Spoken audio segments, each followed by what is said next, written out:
BR Naidu గారు, నేను ఇప్పుడు లోపలికి పోయినాను, 4 గంటల పాటు విచారణ జరిగింది, చాలా గొప్పగా జరిగిందనే నేను భావిస్తున్నా. నాకేదో ముచ్చెమటలు పట్టినట్టుగా, నా చెమటలన్నీ ఈస్ట్ పోలీసును దాటి ఆ TV5 విలేకరి పాదాలను తాకినట్టుగా, నా చెమట దుర్గంధంతో అక్కడ ఉన్నటువంటి వాళ్ళందరూ కూడా పారిపోయినట్టుగా, వాళ్ళు ఇష్టం వచ్చినట్టుగా, నేను భయపడి వణికిపోయి వంగిపోయి ఆడుండేటువంటి నీళ్లన్నీ తాగినట్టుగా, వాళ్ళు ఇష్టం వచ్చినట్టుగా బిఆర్ నాయుడు తనకు తెలిసినటువంటి కుపాండిత్యాన్నంతా కూడా కథలుగా అల్లినారు.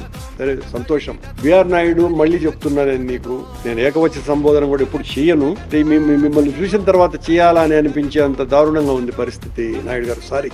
మీలాంటి వాళ్లను చూసి భయపడే రకం కాదు కరుణాకర్ రెడ్డి. మీరు నా దృష్టిలో ఈ ప్రపంచంలోని అజ్ఞానుల కంటే అజ్ఞానులలో అధిక సంపన్నులు అన్నది నా అభిప్రాయం. మీకు ధార్మికతను గురించి ఏమీ తెలియదు, ధర్మం గురించి అసలేమీ తెలియదు, మీకు మిడ్ నైట్ మసాలాల గురించి మాత్రమే చాలా గొప్పగా తెలుసును. లేదు, మీరు నేను ఇద్దరము కూర్చొని TV5లోకి నేనే వస్తా, మనిద్దరం మాత్రమే ఆధ్యాత్మిక చర్చ సాగిద్దాము.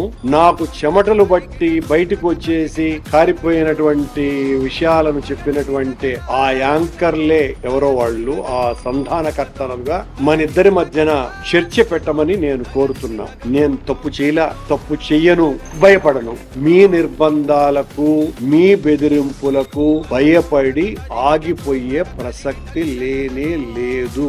ఈ విషయాన్నే నేను పోలీసుల వారి విచారణలో కూడా చెప్పటం జరిగింది.